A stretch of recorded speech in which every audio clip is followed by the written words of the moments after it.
But again, that shows the racism of those white goddamn feminists. That's how racist they were back then.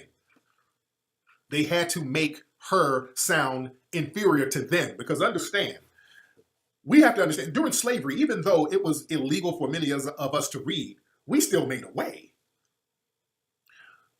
Understand, there was a lot of white people who were illiterate back then.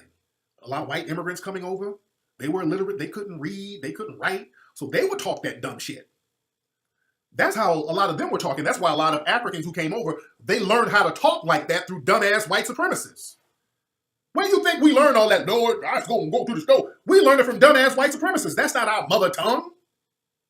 You go to Africa, you hear beautiful languages, beautiful voice inflections, elaborate languages. You understand? We learned how to talk through trailer trash, hillbilly, backwood white supremacists. That's how we learned to talk, because we couldn't see the words ourselves because it was illegal for us to read, so we had to learn the shit phonetically through some goddamn mayonnaise militia. That's how we learned how to talk, through their dumbasses. And some of them still talk like that. You go down somewhere in the South and have a conversation with the mayonnaise militia. But they don't never write it out. They don't never have them talking that, oh, Lord, I was going to go. They be talking just like that, especially down in Louisiana. You hear some people, some of those Cajun backwoods dudes, y'all gonna get there, gonna make me some etouffee. We were down there, they were talking all that shit. You did? So yeah, they speak fluent mayonnaise. You dig? So they try to call it Ebonics. Ebonics my ass. That's the mayonnaise tongue. Niggas speak mayonnaise. Yeah? Man, well, yeah, we made a way. Look, after slavery, when black people, started getting schools organized, black people, we cut our illiteracy rate, by over half. Black people were learning at a high rate. We cut our illiteracy rate higher than white immigrants. White immigrants didn't even cut their illiteracy rate the way black people did. Black people, after slavery, we were up and running.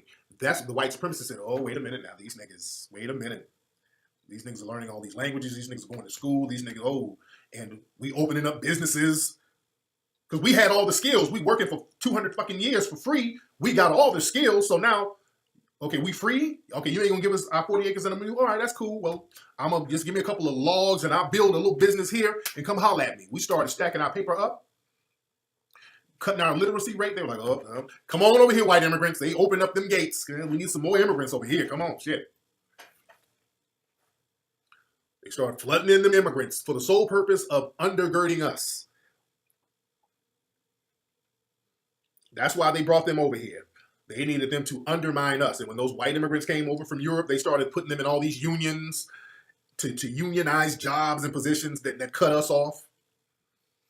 You dig? See, the thing is with us, this is what's so phenomenal about us. Even every time they try to cut us off on one avenue, we miraculously find a way to flip it and finesse it and make it fly.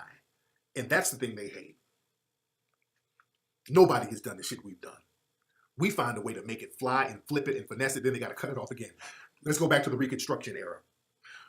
Do you know the concept of tipping came from slavery and black people? Do y'all know that?